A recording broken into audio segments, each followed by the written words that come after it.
भू स्वाहा अग्नये इदं नमः भुव स्वाहा वायवे इदं नमः स्वस्वाहा सूर्याय इदं नमः भूर्भुवः स्वस्वाहा प्रजापतये इदं नमः।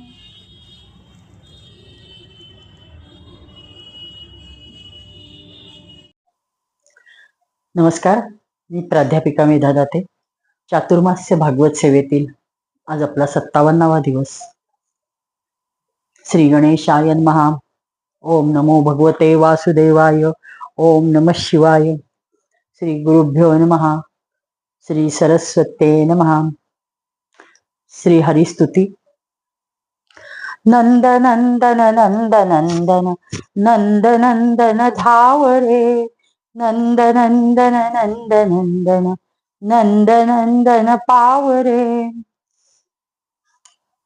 भीष्म सायक विद्ध अर्जुन होत विव्हल संगरी मुक्त कुंतल कोसळे बघतान धीर निघे त्वरी शब्द मोडून धावले निज चक्र घेऊन भीषणा दिव्य सुंदर रूप हरितव दाखवी मम लोचना नंद नंदन नंद नंदन नंद नंदन धावरे नंद नंदन नंद नंदन नंद नंदन पावरे. गोपाल कृष्ण भगवान की जय. संतस्तुती.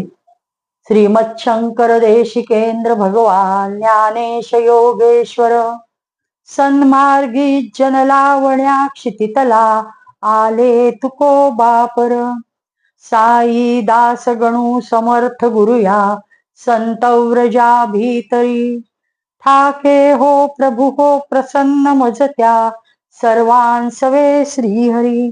गोपाल कृष्ण भगवान की जय.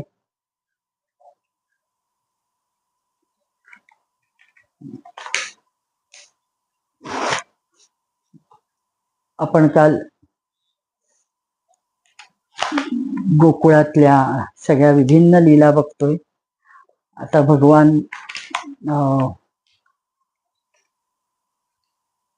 वेगवेगळ्या ऋतूमध्ये तिथलं कसं वातावरण असतं हे वगैरे सगळे सांगितलं.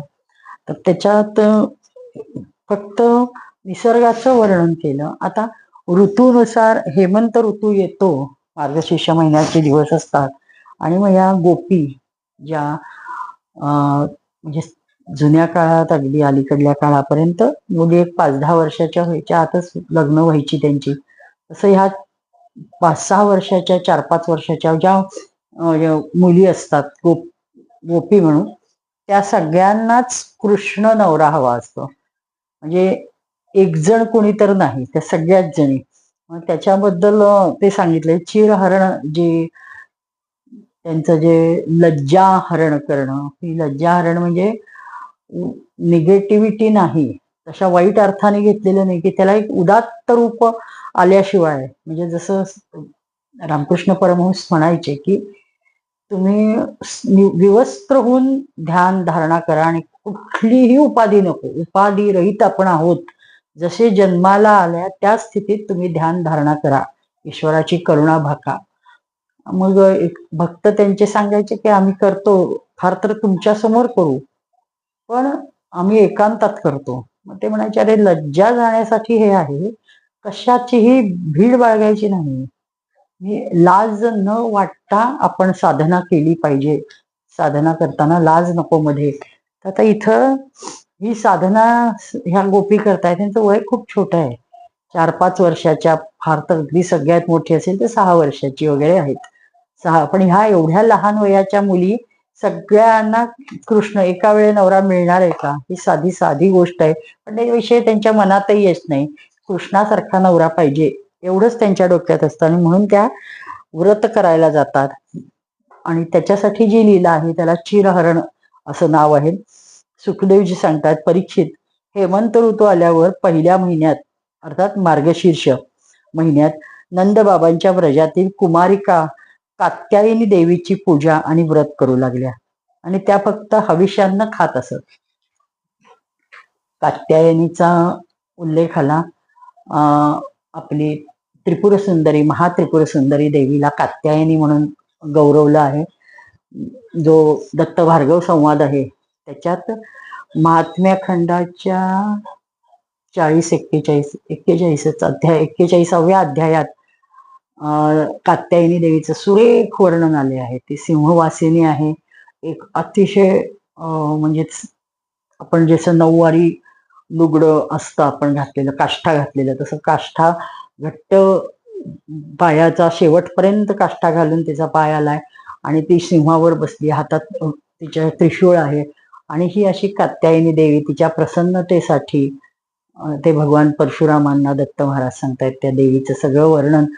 आता कात्यायनीचा उल्लेखाला जाता जाता म्हणून मी सांगितलं, ते सगळं अप्रतिम आहे दत्त भार्गव संवाद. फक्त आता इथं त्यांनी कात्यायनी व्रत केलंय आणि मग ती व्रतानुसार ज्या कुणाला म्हणजे कुमारी देवीची उपासना करायची असते आणि ते प्रसन्न व्हावी वाटत असतं आणि जो इच्छित वर हवा असतो त्याची प्राप्ती होईल वाटत असतं, त्यांनी ती करावी असं सांगितलं, असं ह्यांचा समज असतो. त्याच्यात दत्त महाराजांनी सगळं वेगळं दिलंय. उपासकाला त्याची इच्छित फल प्राप्त होईल असं सांगितलेलं आहे. राजन, त्या कुमारी मुली पूर्वक्षितीत लाल होता म्हणजे उजाडण्यापूर्वीच जायच्या. यमुना जलात स्नान करून तटावर येत देवीची वाळूत मूर्ती बनवत सुगंधित चंदन, फुलांचे हार, अतिशय छान छान नैवेद्य, धूप दीप, लहान मोठ्या भेटवस्तू, पाने, फळे, तांदूळांनी तिची पूजा करत अगदी मनोभावे सगळ्या करायच्या. आणि सगळ्यांचा म्हणजे इच्छित फल काय असतं तर कृष्णाची प्राप्ती. म्हणजे कुणाच्याही मनात येत नाही की आपण एका वेळी कशा सगळ्या जणी एक म्हणजे कृष्णाला मिळवणार आहे किंवा आपण एकमेकींच्या सवती होणार आहे का, हे असला काही भावही मनात नसतो. म्हणजे असतानाच त्यांची भूमिका किती उच्च असते हे भागवतकार त्याच्यावर खूप छान टिप्पणी केलेली आहेत नंतर. तसेच हे कात्यायनी हे महामाये, त्या म्हणतात तिला कात्यायनी महामाये महायोगिन्यधीश्वरी नंद गोपसुतम देवी पती मे कुरुते नमः. आम्हाला नंदाचा दीप जो आहे तो पती पाहिजे आहे म्हणून आम्ही हे सर्व करतो आहे. म्हणून त्याची प्रार्थना करतात की हे कात्यायनी, हे महामाये, हे महायोगिनी, हे सर्वांची एकमात्र स्वामिनी, आपण नंदनंदन श्रीकृष्णाला आमचा पती बनवा. हे देवी, आम्ही तुझ्या चरणी नतमस्तक होतो, तुला नमस्कार करतो. म्हणून त्या नमस्कार करतात. अशा प्रकारे त्या कुमारिकांनी आपले मन कृष्णाला बहाल केले. या संकल्पासहित त्या 1 महिनाभर भद्रकालीची यथासांग तिला सहस्त्रनामावली आहे, ललिता सहस्त्रनामावली त्याचा उल्लेख करतो. त्या सहस्त्रनामामध्ये अनेक नावं देवीला दिली गेलेली आहेत. त्याच्यातलं ही जी प्रधान नावं आहेत ती भद्रकाली, कात्यायनी, ललिता, राजराजेश्वरी, त्रिपुरा, म्हणजे त्रिपुरेला ही दिलेली उपमा आहेत सगळ्या. तर ती भद्रकालीची यथासांग पूजा करत नंदनंदन श्यामसुंदरच आमचा पती होऊ दे अशी अत्यंत मनातली गुह्य गोष्ट सगळ्याजणी सांगतात. त्या दररोज उषक्काली नाव घेऊन घेऊन एकसुरी पुकारत परस्पर हातात हात घालून श्रीकृष्ण लीला गात गात यमुना जलाच्या स्नानाला निघत. आणि एके दिवशी सगळ्या कुमारिकांनी रोजच्या प्रमाणे यमुना तीरावर आपली वस्त्रे उतरवली आणि कृष्णाचे गुणगान करत आनंदाने जलक्रीडा करू लागल्या. म्हणजे त्या सगळ्या छोट्या 5-6 वर्षाच्याच मुली असतात. त्या इतक्या मनसोक्त आंघोळी करतात, नाचतात आणि सगळ्यांना आपण व्रत करतोय ते आता पूर्ण होईल आपलं आणि आपल्याला कृष्ण नवरा एक विश्वास असतो प्रत्येकीला. परीक्षित, भगवान श्रीकृष्ण सनकादी योगी, शंकरादी योगेश्वरांचे पण ईश्वर आहेत. त्यांच्याकडून गोपींची ही अभिलाषा लपणार आहे थोडीच. ते आपला अभिप्राय जाणून आपले सखा गोपाळांसह त्या कुमारिकांची साधना सफल करण्यासाठी यमुना तीरावर जातात. म्हणजे ते एकटेही जात नाहीत, आपल्या गोप बालकांसह मित्रांसह गेले सांगितलंय. तासाम वासांशुपादाय नीपमारुह्य सत्वरहा हसद्भी प्रहसन बालई परिहासम उवाचः. त्यांनी एकट्याने सर्व गोपींची वस्त्रे एकदम उचलली आणि हसत हसत म्हणजे एका दिमाखाने ते एका कदंब वृक्षावर चढून बसले आणि बरोबरचे गोपाळ मोठमोठ्यांनी हसायला लागले. स्वतः श्रीकृष्ण पण त्या गोपींची गप्पा मारायला लागले. आणि मग आता ते म्हणतायत की अगं कुमारिकांनो, तुम्ही इथे या, तुमची इच्छा असेल तर हे वस्त्र घेऊन जा. मी तुम्हाला खरे खरे सांगतो, मी हसणार नाही. त्या मुली व्रत करत दुबळ्या झाल्या होत्या, म्हणजे त्यांचे उपास तापास होते म्हणून थोड्या बारीक झाल्या होत्या. आता ह्या किती एक 5-6 वर्षाच्या मुली, म्हणजे त्या काय हे जाड असणार आणि काय बारीक असणार, पण त्या व्रतामुळे त्यांच्यावर परिणाम झालाय आणि एक श्रद्धा हा विषय होता म्हणून त्या करू शकल्या. आज कुठलंही व्रत करायला त्या चटकन 5-6 वर्षाच्या मुली तयार होणार नाही. अगदी 10-15 वर्षाच्या मुली सुद्धा तयार होत नसतात. भगवंताचे हसणे खिदळणे त्या मुलींना खूप आवडतं की आपण व्रत करतोय आणि त्याला कुठं हा एक आपल्याला संकेत मिळालाय, देवीने आपली प्रार्थना ऐकली असं त्या मनात म्हणायला लागतात. पण त्यांना संकोच वाटतो की तो म्हणतो या बाहेर, आणि आपण तर सगळे कपडे काढून ठेवलेत आणि आता कसं बाहेर जायचं, मग पाण्याबाहेर नाही आला तर काय. भगवंताने एक गोष्ट सांगितली की त्यांनी तेव्हा त्यांच्या विनोदाने कुमारिकांचे चित्त आणखीनच त्याच्याकडले ओढले गेले. त्या गार पाण्यात गळ्यापर्यंत डुबल्या होत्या, त्यांचे शरीर थरथर कापत होते आणि त्या कृष्णाला म्हणाल्या, अरे कृष्णा, तू आमची असं अनितीने का वागतोयस? मानयम्यो भो हो कथास्त्वाम तू नंद गोपसुतम प्रियम जानी मोंग ब्रजश्लाघ्यम देही वांसांसे वेपितः. तू लाडका आहेस ना नंद बाबांचा, मग आम्हाला प्रिय आहेस म्हणून तर आम्ही ठरवलंय की तू आम्हाला नवरा पाहिजेस.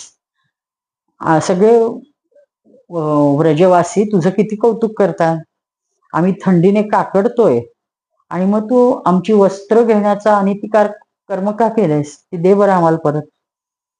हे प्रिय श्याम सुंदर, आम्ही तुझ्या दासी आहोत, तू जे सांगशील ते करतो, पण आम्हाला ती वस्त्र दे.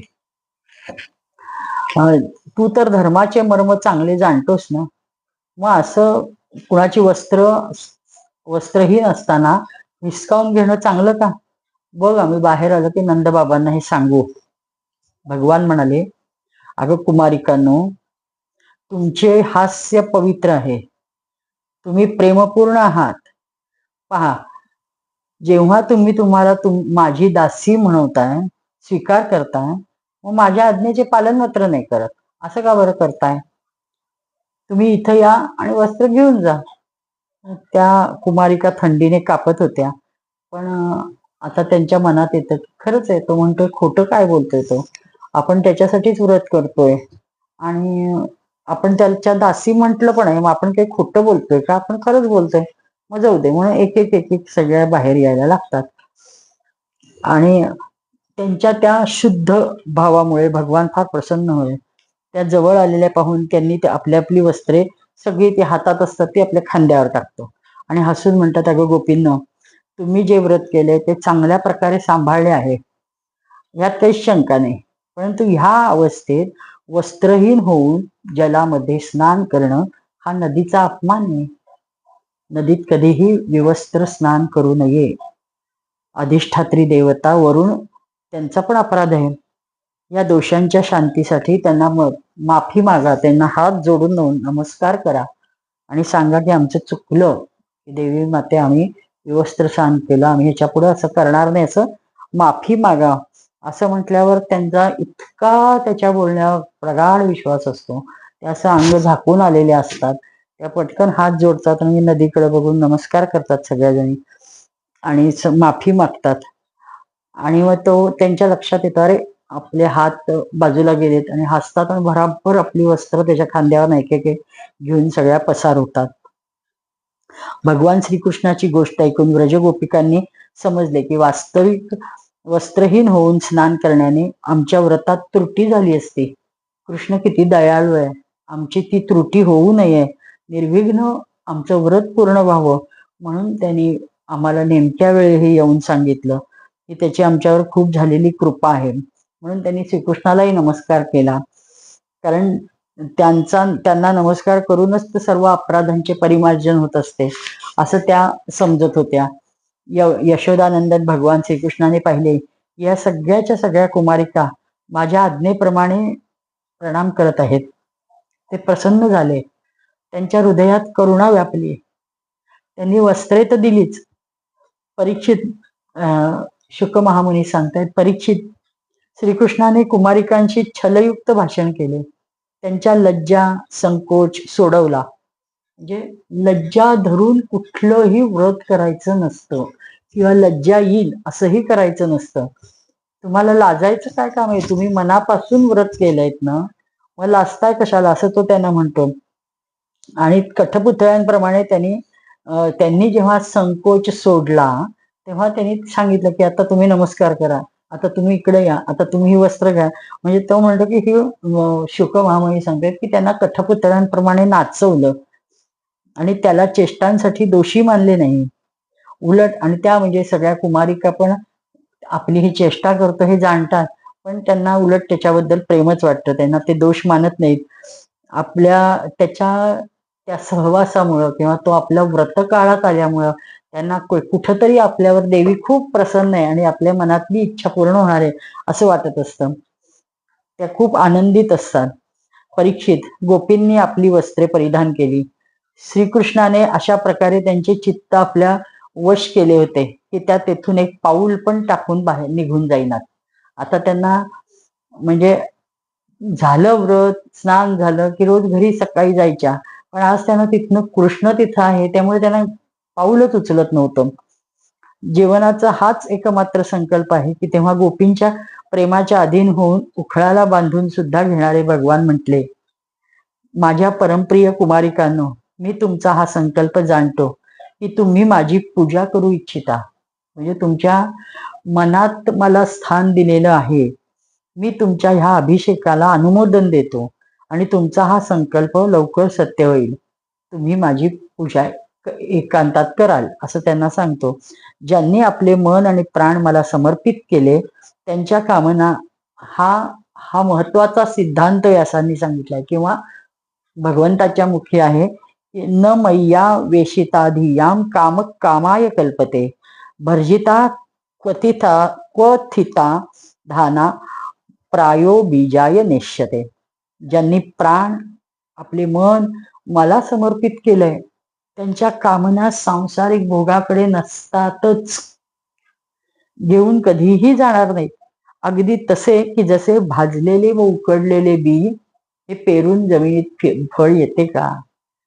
म्हणजे आता हे परिपक्व झालेलं फळ आहे, अशा रीतीने परिपक्व झाले, भाजून निघाले. आता यांना कामना संसाराची नाहीये, तर यांना फक्त श्रीकृष्णाशी संलग्नता हवी आहे. हे असं त्याच्यातनं रिमार्क देव मारतायत, म्हणजे त्यांचं हे बोलणं आहे. म्हणून तुम्ही आपापल्या घरी परत जा, तुमची साधना सिद्ध झाली आहे. तुम्ही येणाऱ्या शरद ऋतूतल्या रात्री, म्हणजे आता हेमंत नुकताच शरदानंतरचा झाला, म्हणजे जवळजवळ वर्ष होऊन जाणार आहे मध्ये, पण तरी ते सांगतायत की नंतर येणाऱ्या शरद ऋतूच्या रात्री बरोबर विहार कराल. आणि सतींनो, ह्या उद्देशाने तर तुम्ही हे व्रत व कात्यायनी देवीची पूजा केली होती ना. त्यांना आपलं कृष्णाने ओळखलंय बघून लाज वाटते, संकोच वाटतो, तर मग तो एकदम मोकळेपणानेच सांगतो की तुम्ही म्हणूनच केलं होतं ना सगळं, मी तुमचे ते जाणतो. ह्याच्यामुळे हा खूप संकोचतात आणि आपलं ओळखलं म्हणून एकीकडे खूप सुखावतात. शुकदेवजी सांगतात, परीक्षित, भगवंताची आज्ञा घेऊन त्या कुमारिका भगवान श्रीकृष्णाच्या चरणकमलांचे ध्यान करत जायची इच्छा नसताना सुद्धा अतिशय कष्टाने व्रजात परततात. आता त्यांच्या साऱ्या कामना पूर्ण झाल्या होत्या. कारण देवानी सांगितलं होतं ना, आता म्हणजे येणाऱ्या काळ म्हणजे पुढच्या वर्षी आता शरद ऋतूमध्ये, म्हणजे आपली कोजागिरी पौर्णिमेच्या त्या दरम्यान मी तुम्हाला नक्कीच हे करीन असं त्यांनी शब्द दिलेला असतो. म्हणजे आता आपली काम म्हणजे व्रत पूर्ण झालं आणि त्याचं फळ मिळालं असं त्या मनोमन त्या नादात त्याच्या ते शब्द आठवत घोळत मनात पूर्ण त्याच्यात तल्लीन झालेले असतात. प्रिय परीक्षित, एक दिवस भगवान श्रीकृष्ण आता म्हणजे ती लीला तिथंच संपली आहे, क्षीरहरण लीला. त्यांचं लज्जा काढून घेतली आणि लज्जा ही म्हणजे कायम कुठलाही देवदेव करताना वगैरे अशी आड येते. सुरुवातीला अगदी कीर्तन प्रवचनाला गेलं तरी लाज वाटत असते की अरे आपण कीर्तनाला गेलो, कोणी बघितलं तर काय म्हणतील का. आणि पण तिथं जेव्हा आपल्या हिताचं ऐकायला मिळतं त्यावेळेस मला लक्षात येतं की अरे ही गोष्ट बाहेर कोण मला सांगणार आहे, माझ्या जे हिताचं आहे ते इथं ऐकायला मिळतंय. मग कशाला संकोच करायचा. म्हणजे मी हे 9वी-10वीत असल्यापासून आप्पा अनंतराव आठवले यांची कीर्तनं प्रवचनं सगळं ऐकायचो. अप्रतिमच असायची. त्यावेळेस कीर्तनाला गेलोय किंवा आप्पांच्या ह्याला जायचंय म्हणलं की चेष्टा करायचे, शिक्षक लोक सुद्धा आमची चेष्टा करायचे. त्यावरनं मला हे आठवते सुरुवातीला असं एकदा थोडा वेळ संकोच कधी वाटला होता, लाज वाटायची, नाही बोलायचं, सांगायचं नाही. तर नाही, मग लक्षात आलं की नाही कशासाठी सांगायचं नाही. मग कॉलेजची मुलं जेव्हा येतात तेव्हा ती एकतर अभिमानाचीच गोष्ट आहे. त्याच्यातच आपण जाऊन बसतोय. ती कॉलेजची मुलं मागे असतात, आपण पुढे जाऊन बसतोय, ह्याचा खूप मग आनंद वाटायला लागला. पण लज्जा ही नवीन अध्यात्म करायला लागल्यावर सुरुवातीला वाटतच असते, पण ती वाटता कामा नये.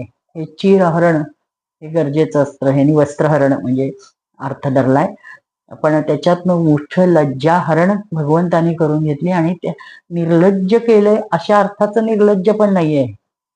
हे ममत्व, देहाबद्दल प्रचंड ममत्व असतं. एक सूक्ष्म अहंकार असतो आपल्याला आणि आपण कोणतरी असं आपल्यालाच वाटत असतं. पण त्या अहंकाराला परमेश्वर चिमटा काढायचं जे काम करतो आणि त्याच्यातनं तो अहंकार अलगद बाजूला काढून टाकतो. त्यामुळे आपण सगळे एकरूप आहोत ही भावना हळूहळू मनात दृढ व्हायला लागते आणि ते करणं म्हणजे लज्जा हरणं. मग संपतो तो विषय, संपतो की मी कोणीतरी आहे, अजिबात नाही. आपण परमेश्वराच्या हातातलं खेळणं आहे. आपण काय आहे हे भगवंतानी इथं केलं. इथं रासलीला हे ही चिरहरण लीला झाली आणि मग आता पुढे बलरामजी गोपाळ पुन्हा वृंदावनात चरायला जाणार, तर त्यांचा नित्यक्रम असतो, ते जात असतात. आणि मग ग्रीष्म ऋतू येतो, सूर्याची किरण प्रखर व्हायला लागतात, घनदाट वृक्ष श्रीकृष्णावर छाया धरताना पाहून म्हणजे त्यांनी आपले जे मित्र असतात त्यांना सगळ्यांना नावं घेऊन संबोधलंय. तो म्हणतो की अंशु, श्रीरामा, सुबल, अर्जुन, विशाल, वृषभ, तेजस्वी, देवप्रस्थ, वरुथप, सगळ्यांना म्हणजे सगळ्यांची नावं घेऊन अरे या इकडे या, कुठे आहे तुम्ही असं विचारतात देव. पश्यतैतान महाभागान परार्है कांत जीवितान वात वर्षा तप हिमान सहंतो वारयांतिना. अरे माझ्या म्हणजे मित्रांनो बघा, आणि इथं ते एका झाडाच्या खाली बसू, तितकी थंडगार सावली आहे आणि मग त्या वृक्षाचं महत्व सांगतात आणि हे इतकं मौल्यवान संदेश देत आहेत. किंबहुना पुन्हा इथं थोडा सिद्धांत सांगितल्यासारखं आहे की आपण आपल्यासाठी जगतो तेव्हा काही विशेष नाही, सगळेच जगतात.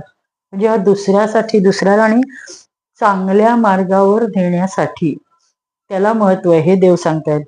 अरे माझ्या प्रिय मित्रांनो पहा बरं, हे हा वृक्ष किती हा म्हणजे परार्धई कांतजीविना महाभागान पश्यतैतान, म्हणजे त्याची पहा त्याच्या केवढा मोठा विस्तृत हा विस्त्र आहे. हा कशात काय काय झेलतोय, वात वर्षा तप महिमा, हा सगळं वार पाणी ऊन सगळं झेलतो, सहतो वारयंती, हा सगळं काही सहन करतो आणि तरी सुद्धा तो कुणावर रागवत नाही. मला एकट्याला उन्हात उभा राहावं लागतंय, मी एकटाच वारा झेलतोय असं म्हणत नाही, तरी दुसऱ्यांची भला करण्यासाठी तो तत्पर असतो. मग आता बघा बरं, आपल्याला किती याच्या खाली सावलीत बसल्यावर किती थंड हवेचे झोके येत आहेत. आपल्या पाऊस ऊन वारा काही लागत नाहीये इथं आणि आपलं संरक्षण करतोय. हे केवढं मोठं सांगतोय हा झाड, ह्याच्याकडनं किती शिकायसारखं आहे हे बघा. अहो येशाम वर जन्म सर्व प्राण्युपजीवनम, याचं जीवन कसं आहे तर सगळ्या प्राण्यांना उपयुक्त असं आहे. म्हणजे सुजन सेव येशाम वै विमुखा यांतिनार्थिना. मी सांगतो की याचे जीवन सर्वश्रेष्ठ आहे, कारण ह्यांच्याद्वारे आपण प्राणी मात्रांना आसरा मिळतो. म्हणजे तो असं म्हणतो का की माणसाला फक्त द्यायचा, जनावर आली की तो हकलतो का? नाही, सगळ्या समस्त प्राणी मात्रांना हा आसरा देतो. त्यांचा जीवननिर्वाह पानं खातात, जाणारे खाली खाली सावलीलाही उभारतात आणि वर पानं तोडून खातात, म्हणजे त्यांचा जीवननिर्वाहही चालतो. पक्षी त्याच्यावर घरटी बांधतात. ज्याप्रमाणे कोणी सज्जन माणसाकडून काही खाली हात परत जात नसतो, तसेच ह्या वृक्षाकडूनही काही ना काही प्रत्येकाला मिळत असते. हे आपली पत्रम पुष्पम फल छाया मूल वल्कल दारुभी, म्हणजे पत्र, पानं, फुलं, फळं, सावल्या, साली, जाड लाकडे, सुगंधी गोंद, राख, कोळसा, अंकुर, मूळ, पालवी पण लोक मनाला पुरवतात, लोकांनाच देतात, म्हणजे स्वतःसाठी तो काहीही ठेवून घेत नाही. माझ्या प्रिय मित्रांनो, संसारात प्राणी तर खूप आहेत, परंतु त्यांच्या जीवनाची सफलता ह्यात आहे की ती मौल्यवान गोष्ट भगवंतांनी सांगितली आहे, जेवढे होईल तेवढे आपल्या धनाने, आपल्या विवेकाने, आपल्या विचाराने, प्राण देऊन, प्रसंगी प्राण देऊनही असे कर्म करावे की ज्याने दुसऱ्याचे भले होते. म्हणजे सतत दुसऱ्याचं भलं करायला तत्पर राहावं, हे भगवंतांनी त्यांना दृष्टांत देऊन सांगितलं. अरे ह्या वृक्षाकडे बघा, त्याचं छोटस पान सुद्धा कोणाच्या कामाला येतं. 4 पानं खाल्ली की एखादा प्राणी खाल्लं सगळं तो घेतो, खातो आणि निघून जातो. त्याची भूक भागती, पुढे जाऊन तो पाणी पितो. एका कोपऱ्यात छोटस घरटं बांधतात पक्षी आणि त्याच्या आसऱ्याने राहतात. म्हणजे प्रत्येक गोष्ट कामाला येते ना, त्याच्यात आलेल्या डिंकापासून आपण त्याच्यापासून डिंकाचे लाडू वगैरे करतो आणि ते सफल होतं त्यांचं जीवन. त्यासाठी त्यांनी अत्यंत महत्वाचा हा सिद्धांत सांगितलाय की संसारात प्राणी खूप आहेत, पण त्यांच्या जीवनाची सफलता कशात आहे? आपण फक्त आपलं बघणं आणि फक्त आपलं न बघता वागणाऱ्या माणसाला लोक मूर्ख ठरवतात. म्हणजे आपला स्वार्थ पराकोटीचा साधेल तोच माणूस जगात मोठा असं समजलं जातं दुर्दैवाने आजच्या काळात. पण ते अयोग्य आहे. हा त्रिकालाबाधित सत्य असतं. भगवंताच्या या सांगितलेल्या गोष्टी ह्या त्रिकालाबाधित सत्य आहेत. कुठल्याही काळात कोणताही माणूस ज्यावेळेस त्याची जीवन सफलता त्यातच आहे की जेवढं होईल तो धन, त्याच्याकडे खूप पैसा ज्याच्याकडे असेल त्यांनी पैसा वाटावा. विवेक, ज्याच्याजवळ सत्सद विवेक आहे आणि एखादा अविचाराने वागतोय, तुमच्या समोर कोणीतरी जीव द्यायला चाललाय, तर त्याला विवेक शिकवावा त्या प्रसंगी आणि सांगावं की नको, त्याच कसं म्हणजे किती पाप आहे ते मोठं, हे सांगितलंच पाहिजे. म्हणजे विवेकाने, विचाराने, वाणीने आणि कधी तर प्राण देऊन सुद्धा, स्वतःचे प्राण जर प्रसंगी क्रांतिकारकांनी दिले, सगळ्या जगाच्या कल्याणासाठी, भारत भूमी स्वतंत्र व्हायसाठी त्यांनी जीवनदान दिलं, पण हे त्यामुळं दुसऱ्यांचे भले होईल, येणाऱ्या पिढ्या आपल्या सुखरूप राहतील हा त्यांचा भाव होता. मग त्यासाठी हे कर्म करावं. भगवंतांनी अत्यंत मौल्यवान सल्ला, की ज्या गोपांबरोबर ते सतत खेळ खेळ खेळलेले आहेत, आता वय वाढतंय त्यांचं, म्हणजे 10व 11व, फार काही म्हातारे झालेतला असा भाग नाही, पण तेवढ्या वयातही तेवढ्या छोट्या गोपाळांना त्यांच्या बरोबरचे बालक कोणी लहान मोठे असतील, पण 8-9 ह्या वयातलीच सगळेजण आहेत. परीक्षित, दोन्हीकडचे वृक्ष नवनवी पालवी, पाने, फुले लगडले होते. त्यांच्या कळ्या जमिनीवर झुकल्या होत्या की ते जसं जण काही यमुना काठी जाणाऱ्या भगवंताला त्या गळ्यात माळ घालतात आपल्या झुकून, असं वाटत होतं. राजन, यमुनेचे पाणी फार सुंदर व स्वच्छ होते. त्या लोकांनी प्रथम गायींना पाजलं आणि मग त्यानंतर आपण स्वतः पोटभर पाणी पिऊन खूप तृप्त झाले आणि मग हिरव्यागार गवतावर गायी चरायला लागल्या आणि मग सगळे म्हणले की कृष्णा, भूक लागली काय रे आपल्याला? तर कृष्ण आणि बलरामजी म्हणतात, हो लागली की खरंच. तुम्ही एक काम करा, आता ते दोघं गोप येऊन म्हणतात की तुम्ही दोघं त्यांना आपली भूक भागवायची आहे. आता कशी भागवायची हा पर्यायही तो देवच सांगतात, पण सगळी जी काही त्यांना समोर शंका असू दे, काही अडचण असू दे, कोणताही मार्ग भगवंत त्यातनं काढणार, श्रीकृष्ण काढणारी खात्री असती. म्हणून ते येऊन दोघांना, राम आणि श्याम दोघांना म्हणतात की हे बलराम, तू खूप पराक्रमी आहेस, म्हणजे नुकतंच तू आता त्या ह्याला असुराला मारलेस, तू चित्त चोरणाऱ्या श्रीकृष्णा, तू तर काय, तू दुष्टांचा संहार करतोस, भराभर मारतोस तू असुर, पण आता आमची भूक मारणं, इतकी भूक लागलीये की तिला कसं मारता येईल, ती आम्हाला खूप सतावतीये बाबा. म्हणजे ते एक वेगळ्या प्रकारे सांगतात, त्यामुळे ह्या भुकेपासून सुटका दे. तू मोठमोठे राक्षस मारतो त्याचं काय कौतुक, ही भूक जी सतावतीये तिला दूर कर बरं. ती मिटवण्याचा किती प्रयत्न केला, पोटभर पाणी पिलं तरी भूक लागतीच आहे. श्री शुकदेवजी म्हणतात, परीक्षित, जेव्हा गोपाळांनी देवकीनंदन श्रीकृष्णाला अशा प्रकारे प्रार्थना केली, तेव्हा मथुरेतील ब्राह्मण पत्न्यांसह अनुग्रह करण्यासाठी असे म्हटले की, त्यांनी सांगितलं की माझ्या प्रिय मित्रांनो, ह्या थोड्याच अंतरावर हे मथुरेतील ब्राह्मण लोक स्वर्ग कामनेसाठी अंगिरस नावाचा यज्ञ करतायत आणि तुम्ही त्यांच्या यज्ञशाळेत जा आणि सांगा, तिथं जा आणि हा माझा मोठा भाऊ बलराम आणि मी आम्ही खूप भुकलेलो आणि त्यांना अन्न पाहिजे असं सांगा, आणि ते काय भात वगैरे देतील ते घेऊन या, भोजन सामुग्री देतील ते. तेव्हा भगवंतानी असं स्वच्छ सांगितलं तेव्हा गोपाळांना एवढा आनंद होतो, ते धावत सुटतात आणि जिथं यज्ञशाळेचा कृष्णाने सांगितलेलं असतं त्या दिशेने जाऊन तिथं धूर वगैरे त्यांना दिसतं, यज्ञशाळा आहे कळतं. मग यज्ञशाळेत जातात आणि त्या ऋत्विजांना सांगतात की आम्ही असं असं भगवत आज्ञेनुसार आलोय, त्या दोघांना खूप भूक लागली आहे आणि तुम्ही अन्न द्या. आणि त्यांनी खूप याचना केलेली असती. ते अगदी, हे भूमिदेवा, हे पृथ्वीच्या मूर्तिमान ब्राह्मण देवतांनो, आपले कल्याण असो. आमचे निवेदन आहे की व्रजाचे गवळी आम्ही आहोत. भगवान श्रीकृष्ण आणि बलराम हे मोठमोठ्या असुरांना मारणारे महातेजस्वी परमश्रेष्ठ वीर आहेत. त्यांनी आमच्याजवळ निरोप दिलाय की त्यांना खूप भूक लागली. आम्ही या जवळच्या वनात आलो होतो आणि गायी चरत चरत लांब आलोय, आम्हाला भूक लागली, तर आम्हाला थोडा भात वगैरे काही मिळेल का? आपण धर्माचे मर्मज्ञ आहात, जर आपली श्रद्धा असेल त्या भोजनार्थींना तसं पाठवू नये, त्यांना तसं म्हणजे रिकाम्या हाताने जाऊ देऊ नये, तर आम्हाला द्या असं ते सांगतात. पण ते सगळे जण म्हणजे इतके अहंकार आणि गर्विष्ठ झालेले ब्राह्मण असतात की त्यांना जेव्हा त्यांचं बोलणं कानात शिरत नाही. कोण तो गवळ्याचा मूल, तुमचा असेल, एकही अक्षर बोलायला जात नाहीत, काही नाही. तर एक जण म्हणतात, उठा आता निघा असं सांगतात आणि त्यांना हाकलून लावतात. ह्यांना खूप वाईट वाटतं. ते परत येतात आणि काही उपयोग झाला नाही सांगतात. एवढं परीक्षित देवानी मागितलं आहे असं सांगून सुद्धा उपयोग होत नाही.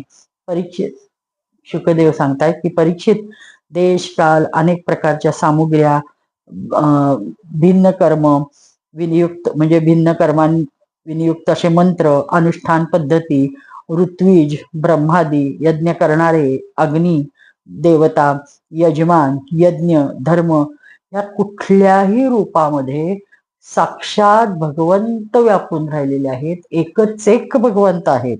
देशकाल पृथक द्रव्यम, मंत्र तंत्र ऋत्विजो वयः, देवता यजमानश्च क्रतुर्धर्मश्च यन्मय. पण हे जाणत नाहीत ते ब्राह्मण, त्यातला मर्म जाणत नाहीये. तम ब्रह्म परमम साक्षात भगवंतम अधोक्षजम, मनुष्यादुष्ट्या दुष्टताम दुष्प्रताम मर्त्यमानोच मेने. तेच इंद्रियातीत परब्रह्म भगवान श्रीकृष्ण स्वतः गोपाळांद्वारे भाग मागतायत. त्यांना नाही म्हणतायत, हाकललंय. त्यांनी मनुष्य देह धारण केला हे जाणतच नाही. म्हणजे त्यांचा सन्मान करायला पाहिजे, तर त्यांच्या निरोपाला हाकललं म्हणजे भगवंताला हाकलल्यासारखं, डावलल्यासारखं. परीक्षित, जेव्हा या ब्राह्मणांनी हो किंवा नाही काही सांगितलं नाही आणि गोपाळांकडे असं काही तुच्छ नजर टाकली की त्यांना उठा हाकला, आपल्याला हाकललंय वाटलं, ते उठतात बिनबोबाट बिचारे आणि परत येतात. ही सगळी घडलेली गोष्ट ते कृष्णाला आणि बलरामांना सांगतात. ते ऐकून ते जगताचे स्वामी कृष्ण हसायला लागतात आणि म्हणतात, अरे तुम्हाला कळलंच नाही, संसारात असफलता तर वारंवार येते, परंतु पुन्हा पुन्हा प्रयत्न हे महत्वाचं आहे. एकदा दोनदा तीनदा असफल झालं म्हणून लगेच सोडून द्यायचं, प्रयत्न सोडून द्यायचं असं कधीही करता कामा नये. हे भगवान ठासून सांगतायत की प्रयत्न हा पुन्हा पुन्हा केलाच पाहिजे. ते सांगतायत की अरे एका प्रयत्नात हरला, संसारात असफलता तर वारंवार येत असते, पण पुन्हा पुन्हा प्रयत्न केल्याने सफलता केल्यावर सफलता जाते कुठे, म्हणजे ती मिळणारच. निराश न होता प्रयत्न करा असं देव सांगतात. म्हणजे त्यांना हवालदिल झालेले असतात, आम्ही नाही वापुरा जाणार असं ते म्हणतात. पण देव सांगतात की माझ्या प्रिय गोपाळांनो, त्यावेळी तुम्ही चुकलात रस्ता, तुम्ही मागच्या दाराने जा, तिथं त्यांच्या पत्नी आहेत, त्यांना सांगा की राम आणि कृष्ण खूप भुकेलेले आहेत, तुम्हाला जेवढे शक्य आहे तेवढे भोजन तुम्ही द्याल का, आम्ही त्यांना घेऊन जातो, आमच्या बरोबर आम्ही सगळेजण त्यांच्या बरोबर आहोत असंही सांगा. तुम्हाला देतील. माझ्यावर त्या फार प्रेम करतात, त्यांचे मन सदा सर्वदा माझ्यात लागलेले असते. आता गोपाळ म्हणतात की बर देवा, तू म्हणतोस तर जातो. आणि मग जिकडून मागूच्या बाजूने जिथं पत्न्या त्यांच्या स्वयंपाक करत असतात, रांधत असतात, तिथं जातात. आणि तिथे जाऊन पाहिले तर ब्राह्मण पत्न्या खूप सुंदर सुंदर वस्त्र अलंकाराने नटल्या होत्या, सजल्या होत्या. आणि नम्रतेने त्यांनी यांना नमस्कार करून विचारलं, का आलायत बाळांनो. आपणा विप्र पत्न्यांचा नमस्कार असो, आणि आपण कृपा करून आमचे म्हणणे ऐका. हा आता हे सांगतायत की भगवान श्रीकृष्ण म्हणजे त्यांनी नमस्कार केल्यावर संकोचतात आणि मग ते सांगतात की आमचाच तुम्ही नमस्कार स्वीकारा, कारण इथं जवळच भगवान श्रीकृष्ण आणि बलराम दादा थोड्या अंतरावर आलेले आहेत आणि आम्हाला त्यांनीच तुमच्याकडे पाठवले. ते गोपाळ आणि बलरामजी सह गायीत सरत इथपर्यंत आलो. ह्यावेळी त्यांना त्यांच्या साथींना खूप भूक लागली आहे, आपण जर भोजन दिलं तर बरं होईल. परीक्षित, त्या ब्राह्मण पत्न्या अनेक दिवसांपासून कृष्णलीला ऐकत होत्या. त्यांचे मन त्याच्याशी कधीच एकरूप झालेलं होतं. त्या सदा सर्वदा कृष्णाचे दर्शन कधी होईल ह्या एकाच ध्यासाने त्या विचारात रममाण असायच्या. श्रीकृष्ण येण्याची गोष्ट ऐकली आणि त्या पार उतावळ्या झाल्या. जे अन्न मिळेल ते त्यांनी भांड्यांमध्ये स्वादिष्ट हितकर पदार्थ भराभर घेतले. भक्ष्य, भोज्य, लेह्य, चाष्य चारही प्रकारचे पदार्थ घेतले. म्हणजे चावून खायचे, चाखून खायचे, पिऊन खायचे, चघळायचे, सगळं घेतलं. आणि भाऊ, बंधू, पिता, पुत्र, पती कोणीही अडवले तरी त्या थांबल्या नाहीत. भगवान कृष्णाच्या भेटीसाठी निघाल्या. अगदी जशा तशा नद्या सागराला जायला उत्सुक असतात आणि धावत सुटतात, तशा ते भेटायला निघाल्या. आणि का जाणार नाहीत, कारण त्यांना कित्येक दिवसापासून पवित्र कीर्ती, भगवान श्रीकृष्णाचे गुण, लीला, सौंदर्य, माधुर्य इत्यादीचे वर्णन ऐकून हृदय त्यांनी केव्हाच समर्पित केलेले असते. ब्राह्मण पत्नीने जाऊन पाहिले की यमुना तटावर नवीन नवीन पालवींनी शोभायमान अशोक वनामध्ये गोपाळांनी घेरलेल्या जथ्यामध्ये म्हणजे बलरामजी सह श्रीकृष्ण इकडं तिकडं फिरतायत. म्हणजे की टेहळणी चालली आहे त्यांची. त्यांच्या सावळ्या शरीरावर सोनेरी पितांबर झगमगत आहे, गळ्यात वनमाळा शोभत आहेत, मस्तकावर मोर मुकुटां म्हणजे पिसांचा मुकुट आहे. नवीन पालवीने गुच्छ बनवून शरीरावर लावून नटासारखे ते नटलेत. एक एक हात आपले सखे गोपाळांच्या खांद्यावर ठेवलाय, दुसऱ्या हातात कमळ झेलतायत एका हाताने खेळल्यासारखं. कानात कमल कुंडले आहेत, कपाळावर कुरळे केस विखुरलेत आणि मंद प्रफुल्लित हास्य करत ते चालले. परीक्षित, आतापर्यंत आपले प्रियतम श्यामसुंदराचे गुण, लीला त्यांनी फक्त कानांनी ऐकल्या होत्या. आता त्यांनी त्या ऐकलेल्या त्यांच्या प्रेमरंगात त्यांनी आपले मन त्यांच्या प्रेमरंगात टाकले, त्यात घोळवले होते. नेत्राद्वारे त्यांना आत जाऊन कित्येक वेळा त्यांनी आलिंगन करत अशा प्रकारे आपल्या हृदयाची आग शांत केली. आणि अगदी तशी जसे जागृत आणि स्वप्नावस्थेत वृत्ती हा मी म्हणजे हे पूर्ण एका उच्च भूमिकेतून व्यासाने लिहिल्यामुळे त्यांची ही जी उदाहरणं आली ती पुन्हा पुन्हा खूप म्हणजे आपल्यावर उपकार करणारी आली आहेत. ते म्हणतात की मी हा आहे, हा देहाध्यास जो आहे तो त्या भावनेने जळून जाईल अशा अवस्थेत, परंतु सुषुप्ती अवस्थेत त्याच्या अभिमानी बुद्धी मिळवून त्यात लीन होऊन जातो. ज्ञान त्याची सारा म्हणजे जीवाची सारा ताप जलन नाहीसे होते, सारे ताप नाहीसे होतात. हे प्रिय परीक्षित, भगवान सर्वांच्या हृदयातील गोष्ट जाणणारे आहेत, सर्वांच्या बुद्धीचे साक्षी तेच आहेत. त्यांनी जेव्हा पाहिले की आपल्या परमभक्त ब्राह्मण पत्न्या, आपले भाई बांधव, पती पुत्र याने कुणालाही न जुमानता हे सर्व विषयाची आशा सोडून आपल्यासाठी आपल्या दर्शनाच्या लालसेने आपल्याकडे आले आहेत. ते त्यांना म्हणाले की त्यांच्या पहिल्यांदा चेहऱ्यावर खूप गोड हसले देव आणि स्वागतम वो महाभागा आस्यताम करवाम किम यन्नो दिद्धता प्राप्ता उपपन्नाम इदम हेवा. भगवान म्हणाले की महाभाग्यवती देवींनो, या या या, तुमचे स्वागत आहे, या बसा, सांगा आम्ही काय करू, तुमचे कसे करू स्वागत. आता देवच म्हणतायत, त्या किती संकोचल्या असतील. तुम्ही लोक आमच्या दर्शनासाठी इथे आलायत, ते तुमच्यासारखे प्रेमपूर्ण हृदयवाल्यांना योग्यही आहे, यात शंकाच नाही.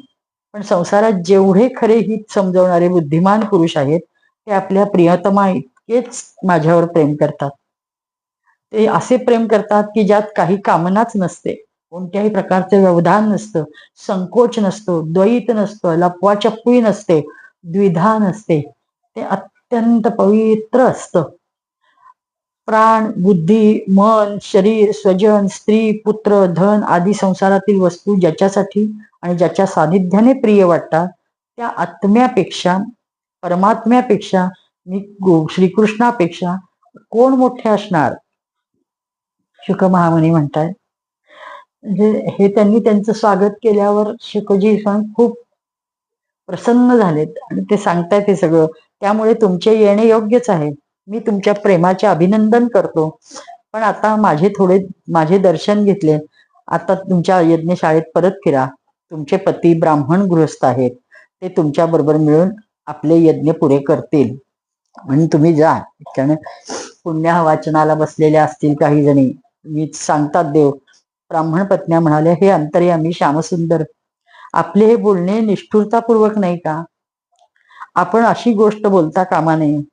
श्रुती सांगतात की एकदा भगवंताकडे आला की तो त्याला प्राप्त होतो. मग फिरून का संसारात जाऊ? असं आम्हाला फिरून जायला सांगू नका. आपण आपली ही वेदवाणी सत्य करा ना, की आता आम्हाला आपल्यापाशीच ठेवा. आम्ही आमच्या सवयी संबंधींना न जुमानता यासाठी आलो का, की फिरून आपली फक्त चरणदृष्टीला पडावी आणि परत आम्ही आमच्या घरी जावं? हे स्वामी, आता आम्ही आमचे पती, पुत्र, माता, पिता, भाऊ, बंधू, सजन, संबंधी हे सगळे काही आपण आहात. मग दुसऱ्याची गोष्ट कशाला? हे वीर शिरोमणे, आता आम्ही तुझ्या चरणी पडून राहतो. आम्हाला अन्य कुणाचा सहारा नको. यासाठी आता आम्हाला दुसऱ्याला शरण जावे लागू नये. कृपया आम्हाला विनंती करतो की आता फिरून जा, सांगू नको.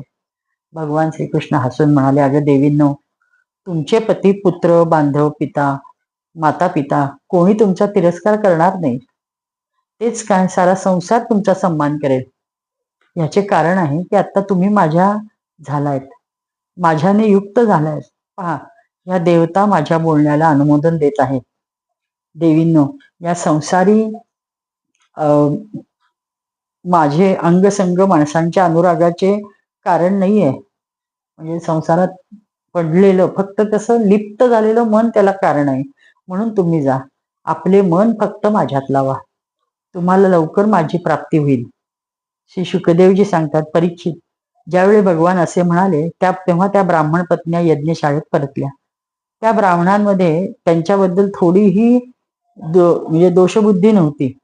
त्यांच्याबरोबर आपला यज्ञ पुरा केला. यांनी यथोचित भोजन केले त्यांनी आणलेलं. त्यांच्यातील एकीला येताना तिच्या नवऱ्याने अडवले होते. त्या ब्राह्मण पत्नीने तसेच स्वयंपता ध्यान केले की मी एकटी मागं राहिले आणि माझ्या नवऱ्याने अडवलं, बाकी सगळ्या गेल्या, त्या किती भाग्यवान आहे, मी आता कशी पडणार. आणि ती गतप्राण झाली. ती म्हणजे नसे खूप दिवस ऐकून त्याचे ध्यान जमावे तेव्हा मनोमन भगवंताला आलिंगन करून तिने कर्माद्वारे बनलेले आपले हे शरीर सोडून दिले होते. शुद्ध सत्वमय दिव्य शरीराने तिने भगवत सानिध्य प्राप्त केले. इकडे भगवान श्रीकृष्णाने ब्राह्मणांनी आणलेले ते 4 प्रकारच्या अन्नाने प्रथम गोपाळांना जेवण दिले, मग त्यांनी स्वयं भोजन केले. परीक्षित, अशा प्रकारे लीला मनुष्य भगवान श्रीकृष्णाने मनुष्यासारखी लीला केली. आपले सौंदर्य, माधुर्य, वाणी तसेच कर्माने गायींना, गोपांना, गोपींना सगळ्यांना त्यांनी खूप आनंद दिला. स्वतः पण त्याच्या अलौकिक प्रेमरसाचा आस्वाद चाखला. इकडे ब्राह्मणांना जेव्हा हे माहीत झाले की श्रीकृष्ण स्वतः भगवान श्रीकृष्ण आहेत, तेव्हा त्यांना फार पश्चाताप झाला. ते विचार करू लागले की जगदीश्वर भगवान श्रीकृष्ण आणि बलराम यांच्या आज्ञांचे उल्लंघन करून आम्ही आपला फार मोठा अपराध केलाय, म्हणून ते गेले आणि त्यांच्या पाया पडले. ते तर मनुष्य लीला करताना सुद्धा परमेश्वरच आहेत. जेव्हा त्यांनी पाहिले की आपल्या पत्न्यांना हृदयात तर भगवंताबद्दल अलौकिक प्रेम निर्माण झाले, आपण लोक तर बिलकुल रिकामे राहिलो, आता मात्र त्यांना पश्चाताप झाला की अरे ह्या कुठल्याच म्हणजे मानवी भावात नाहीच आहेत आपल्या पत्न्या, त्या किती उच्च भूमिकेवर आरूढ झाल्या आहेत. आणि ते स्वतःचीच निंदा करायला लागले. अरे आम्हाला काही दुर्बुद्धी सुचली, आमच्याकडे पहिल्यांदा देव आले असताना आम्ही नाही खायला दिलं त्याला. आणि ते म्हणाले हाय हाय, आम्ही भगवान श्रीकृष्णापासून विमुख राहिलो, फार उच्च कुळात आमचा जन्म झाल्याचं हे पाप झालं. गायत्री ग्रहण करून आम्ही द्विज झालो, वेदाध्ययन करून मोठे झालो, यज्ञ केले, पण हातात काय आलं? धिक्कार असो आमचा. धिक्कार म्हणून ते स्वतःचा खूप धिक्कार करतात. आणि आमची विद्या व्यर्थ गेली, आमच्या या ब्राह्मणपणाचा धिक्कार असो. उच्च कुळातला जन्म, कर्मकांडातील निपुणता काही कामाला आली नाही. पुन्हा पुन्हा ते स्वतःचा धिक्कार करायला लागतात. आणि अरे आज आपल्या पत्न्यांची जी भूमिका आहे अत्यंत आनंदित, त्या मनाने इतक्या अंतर्बाह्य आनंदाने भरून गेल्या आहेत. आपण मात्र किती शुद्र वाटतोय स्वतःला. निश्चितच भगवंताची माया भल्या भल्यांना मोहित करते, म्हणून तर आम्हाला फसवलं तिने. आम्ही आमच्या श्रेष्ठपणात एक प्रकारचा मद गर्व आम्हाला झाला. माणसाचे गुरु ब्राह्मण असं आम्ही समजलो आणि आमचा स्वार्थ आणि परमार्थ विसरलो. किती आश्चर्याची गोष्ट आहे. पाहत खरे, ह्या जरी स्त्रिया आहेत तथापि जगद्गुरु भगवान श्रीकृष्णात त्यांचे किती अगाध प्रेम आहे, अखंड अनुराग आहे. त्यामुळे त्यांनी गृहस्थाश्रमाचा म्हणजे मोठा पल्ला गाठला आणि पार केला. त्यांना जे हवं ते त्यांना प्राप्त झालंय. यांचे न द्विजाती सारखे संस्कार झाले, म्हणजेच यज्ञोपवीत संस्कार नाही झाले, पण यांनी गुरुकुलात निवास केला नाहीये, तपस्या केली नाहीये, आत्मज्ञान विवेक विचार केला नाहीये. ही गोष्ट तर किती लांब आहे. फक्त या घरकाम करत राहिल्या, पण तरी सुद्धा त्यांनी ईश्वराला प्राप्त केलं. म्हणजे त्यांना आता आपल्या बायकांची महती कळाली आहे, ते त्यांचे गोडवे गात आहेत. समस्त योगेश्वरांचे ईश्वर पुण्यकीर्ती भगवान श्रीकृष्ण चरणी त्यांचे दृढ प्रेम आहे. आम्ही आपले संस्कार केले, गुरुकुलात निवास केला, तपस्या केली, आत्मानुसंधान केले, पवित्रतेने निर्वाह केला, चांगली चांगली कामे केली, पण तरी सुद्धा प्रेम शून्य आहे. त्यामुळे आम्ही भगवत चरणाला प्राप्त करू शकलो नाही. ननु स्वार्थ विमूढानां प्रमत्तानां गृहेह्या अहो न स्मारेयामास गोपवाक्यै सतां गतिः. खरी गोष्ट आहे की आम्ही लोक गृहस्थींच्या कामधंद्यात मशगूल होतो, मस्तवाल होतो, आमची भलाई भुलाई विसरलो. केवढी भगवत कृपा आहे की भगवत वत्सल प्रभूंनी गोपाळांना पाठवून दिले, आम्हाला चेतावणी दिली की आम्हाला भूक लागली म्हणून. आणि ते सुद्धा जे पूर्ण काम आहेत, कैवल्य धामात सदैव निवास करणारे आहेत, कैवल्य मोक्षापर्यंत जेवढ्या कामना होतात ते सर्व पूर्ण करणारे आहेत. जर आम्हाला सचेत करायचे नसते तर त्यांच्या आमच्यासारख्या क्षुद्र जीवांशी काय प्रयोजन असणार. अवश्य त्यांनी आमच्या उत्कर्षाचा विचार केला, म्हणून त्यांनी भूक लागल्याचं निमित्त केलं. आणि आम्ही काय केलं, ते वेगवेगळ्या मार्गांनी स्वतःची निर्भत्सना करतात. सगळे ब्राह्मण स्वतः लक्ष्मी व अन्य देवतांना सोडून आपली चंचलता, गर्व आदी दोषांचा परित्याग करून केवळ एक वेळ त्यांच्या कमर चरणांचा स्पर्श मिळण्याची सेवा करते म्हणजे माता लक्ष्मी. तेच प्रभू कुणाकडे भोजन याचना करतायत. आणि आम्ही काय केलं, अरे रे, देश काल वेगळे, वेगळी सामुग्री, सगळ्यांनी युक्त हे सगळ्यात भगवान आहेत आणि त्यांनाच आम्ही जाणलं नाही. हा म्हणजे हा श्लोक दोनदा आलाय बरं का. मगाशी मी एकदा वाचला सुरुवातीला की शुक महामुनी हेच म्हणतात की देशकाल पृथक द्रव्य मंत्र तंत्र द्विजोक्तया. म्हणजे हे सगळ्यात मंत्र असू दे यज्ञातला, यज्ञ असू दे, देवता असू दे, यजमान असू दे, सगळं सगळं काही भगवानच आहेत, भगवत स्वरूपच आहे. तो जो तर त्याला ह्यांनी जाणलं नाही असं ते म्हणलेले असतात. आणि तेच आता हे ब्राह्मण स्वतः म्हणतात हे सगळ्याच मर्म भगवान आहेत आणि आम्ही त्यालाच जाणलं नाही. जे स्वतःच योगेश्वरांचे ईश्वर आहेत जे भगवान स्वयं विष्णू आहेत, ही सर्व आम्ही गोष्टी ऐकतो, जाणतो, पण किती मूर्ख आहे, त्यांना ओळखलं मात्र नाही. हे सर्व होऊन आम्ही धन्यातिधन्य आहोत. आमचे अहोभाग्य, आम्हाला अशा पत्न्या प्राप्त झाल्या की त्यांच्या भक्तीने आमची बुद्धी पण आज प्रेमाने युक्त झाली. म्हणजे आम्हाला कळलं तेवढं काय कमी आहे. प्रभू, आपण अचिंत्य अनंत ऐश्वर्याचे स्वामी आहात, अगाध आहात. म्हणते तिथं जा भगवंताच्या पाया पडायला जातात, चुकलं म्हणतात आणि मनोमन माफी मागतात आणि भगवंताला खूप नमस्कार करतात. ते आदी पुरुषोत्तम भगवान श्रीकृष्ण आमच्या अपराधाला क्षमा करत, आपण आमची बुद्धी पण मायेनेच मोहित केल्यामुळे आमचा हा मोठा प्रमाद आमच्याकडनं घडला.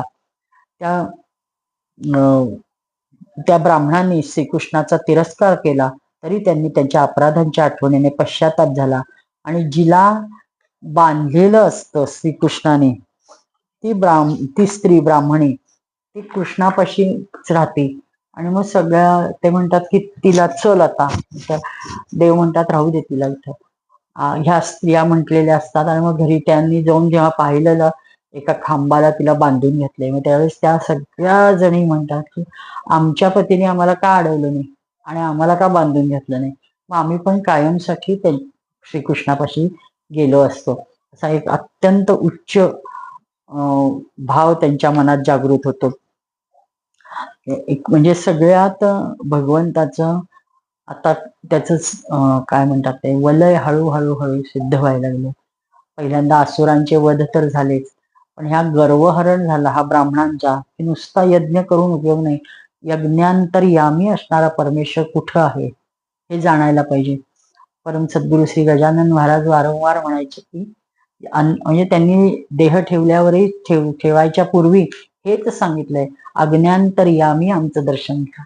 मग नित्य रोज आपण सकाळ संध्याकाळ त्यांचं दर्शन घेतो, ते त्या भावाने घ्यायला हवं ना. भगवान श्रीकृष्णच परम सद्गुरू श्री गजानन महाराज आहेत.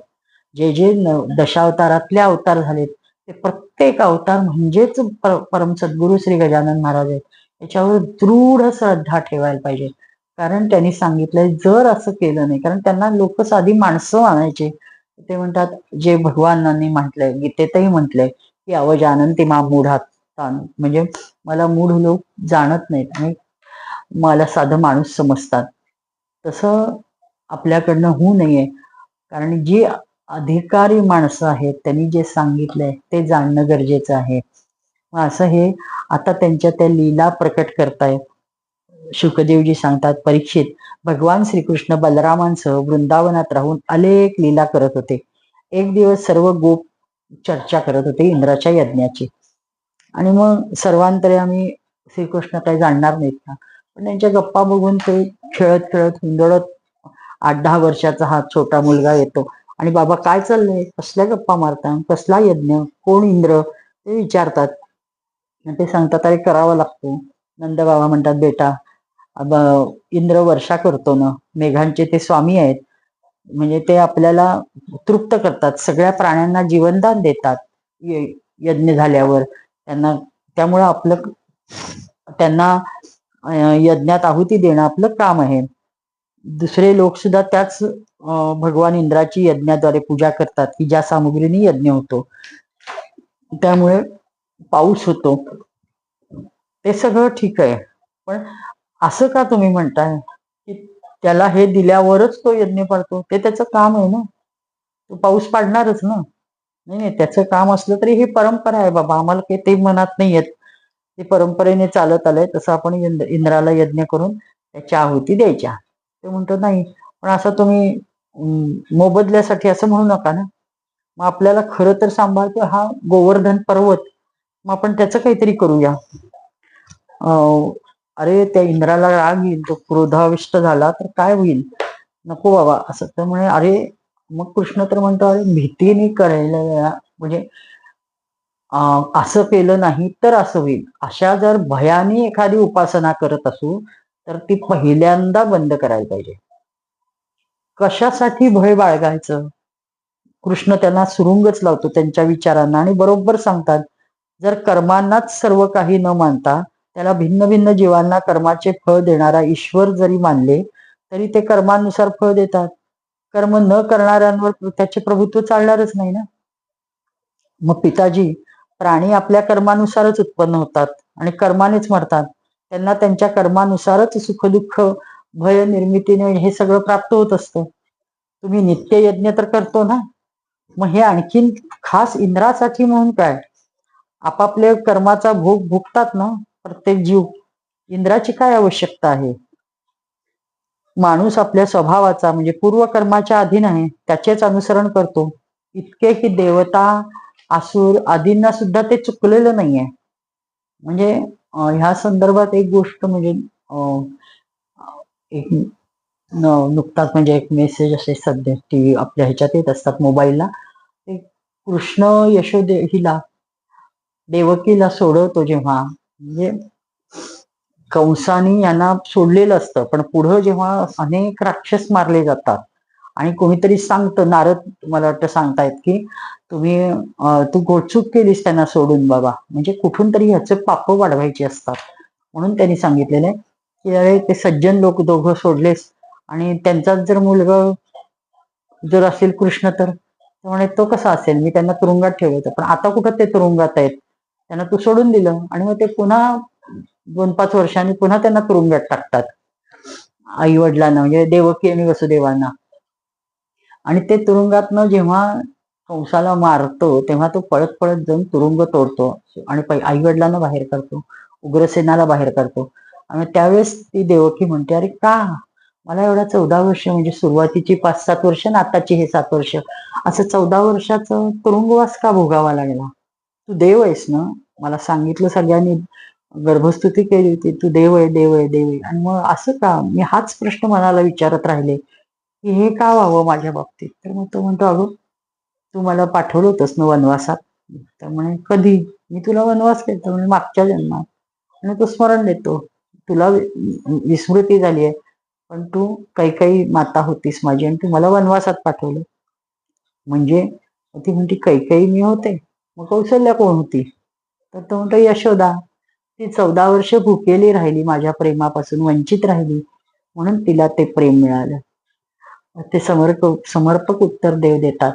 आणि हे देवांना सुद्धा प्रारब्ध चुकलेलं नाही, तेच ह्याच्यातून त्यांनी सांगितले. आणि तेच भगवान स्वतः म्हणतात की कुणालाच, असुर असो, देव असो, माणूस असो, कुणालाही प्रारब्ध चुकलं नाही. जीव आपल्या कर्मानुसारच अधम उत्तम योनी म्हणजे जात असतो. आणि ह्या सगळ्यात म्हणजे नित्ययज्ञ का करायचा? हा यज्ञ वेगळा, हा कामनिक यज्ञ झाला. पण नित्ययज्ञ हे आपलं केलाच पाहिजे. जे भगवंतांनी गीतेत सांगितले, नित्यम यज्ञे प्रतिष्ठितम, मी नित्य यज्ञात आहे. ते अग्निहोत्रासारखा छोटा, अगदी 2 मिनिटाचं काम लागणारा, रोजच्या रोज आहुती देऊन ते म्हणजे त्या देवतांप्रती घास द्यायचा. आणि जे मोठे मोठे यज्ञ असतात, याग असतात, अतिरात्र वगैरे, त्यांची गोष्ट वेगळी. सोमयाग ते आपण नैमित्तिक असतात, आणि हा तर कामनिक झाला. त्यामुळं ह्याची कृष्णाने निंदा केली आहे. म्हणून पिताजी, मनुष्यास पाहिजे की पूर्वसंस्कारानुसार आपला वर्ण तसेच आश्रमास अनुकूल धर्म पालन करत कर्माचा आदर करावा. म्हणजे ज्याप्रमाणे विवाहित पतीला सोडून जार पतीस सेवन करणारी व्यभिचारिणी स्त्रीला कधी शांती मिळत नसते, त्याप्रमाणे जर माणूस आपली अजीविका चालवणाऱ्या एका देवतेला सोडून दुसऱ्या कोणत्या तरी देवतेची उपासना करेल तर त्याला सुख मिळेल का? ब्राह्मण वेदांच्या शिक्षण शिकवण्यातून, क्षत्रिय पृथ्वी पालनातून, वैश्य व्यापार वृद्धीतून, शूद्र उपरोक्त वर्गांच्या सेवेतून निर्वाह करत असतात. पण त्यांचा उत्कर्ष ते सदा सर्व काळ तसंच राहिलं पाहिजे असं नाही. ज्याच्या त्याच्या आवडीनुसार कोणताही धर्म ते स्वीकारू शकतात. वैश्य वृत्तीनुसार 4 प्रकारचे आहेत: कृषी, व्यापार, गोरक्ष, व्याज घेणे. आम्ही लोक या चारीतील एक गोपालनच सदा सर्वदा करत आलोय. पिताजी, या सृष्टीच्या उत्पत्ती, स्थिती, अन्नाचे कारण क्रमशः सत्व, रज, तमो गुण हे आहेत. त्यांच्या संबंधाने आपण हे रजोगुण उत्पन्न झालेलं आहे की पुढं वृद्धी, प्रजावृद्धी वगैरे होण्यासाठी गृहस्थाश्रमांच्यात रजोगुणाची उत्पत्ती प्रादुर्भावाने जास्त दिसते. पण म्हणून सत्वगुणावर पाणी सोडावं असं नाही. सत्वगुण आपला स्थायी भाव पाहिजे. पिताजी, आपल्याकडे ना कोणत्या देशाचे राज्य आहे ना मोठमोठ्या शहरांची मालकी आहे. आपण तर सामान्य माणसं. खरं तर तेवढ्या त्या ग्रुपचा अधिनायक असतो नंद, पण तरी सुद्धा त्यांना देव सांगतायत की आपण सामान्य माणसं आहे. म्हणून आपण लोक आता गायी, ब्राह्मण, गिरिराजाचे यजन करण्याची तयारी करू. म्हणजे त्या गोवर्धनाचं हे करू, पूजा करू, यजन करू. इंद्रयज्ञासाठी जी सामुग्री एकत्र केली आहे त्यातूनच आता ह्या यज्ञाचे अनुष्ठान करू. अनेक प्रकारची पक्वाने, खीर, हलवा, मालपोवा, पुरी इत्यादी, अगदी मूग डाळ सुद्धा बनवा. म्हणजे मुगाच्या डाळीचा शिरा वगैरे. व्रजातील सारे दूध एकत्र करा. वेदवादी ब्राह्मणांद्वारे चांगल्या प्रकारे हवन केले जावे. म्हणजे गोवर्धना प्रित्यर्थ. अनेक प्रकारचे म्हणजे हवनाशिवाय गत्यंतर नाही, फक्त हेतू बदला असं त्यांनी सांगितलंय. आणखी पण सगळ्यांना त्यात सामावून घ्या. त्यानंतर प्रसाद खाऊन पिऊन सुंदर वस्त्रे घालून दागिन्यांनी नटून थटून चंदन लावून गाय, ब्राह्मण, अग्नी यासह गिरिराज गोवर्धनाला प्रदक्षिणा घाला. पिताजी, माझे तर मत हेच आहे बाबा. आपण आपल्या लोकांना पटले तर सांगा, नाहीतर मग काय तुम्हाला करायचंय ते करा. मग असं देव बोलल्यावर कोणीच त्याची कोणतीच गोष्ट डावलत नसतं. शुकदेवजी म्हणतात, कालात्मा भगवान इच्छा होती की गर्वाचा इंद्र हरण करायची. आणि नंद बाबांनी गोपांनी एकदा गोष्ट ऐकली, त्याच्यावर विचार केला आणि ज्या प्रकारचा यज्ञ करायला सांगितले ते तसाच यज्ञ प्रारंभ केला. म्हणजे गोवर्धना प्रित्यर्थ. प्रथम ब्राह्मणांकडून स्वस्ती वाचन करून घेतले. मग गिरिराज व ब्राह्मणांना सादर भेटी दिल्या. गायींना हिरवा चारा घातला. नंद बाबांनी गोपींनी गायींना पुढे करून गोवर्धनाला प्रदक्षिणा केली.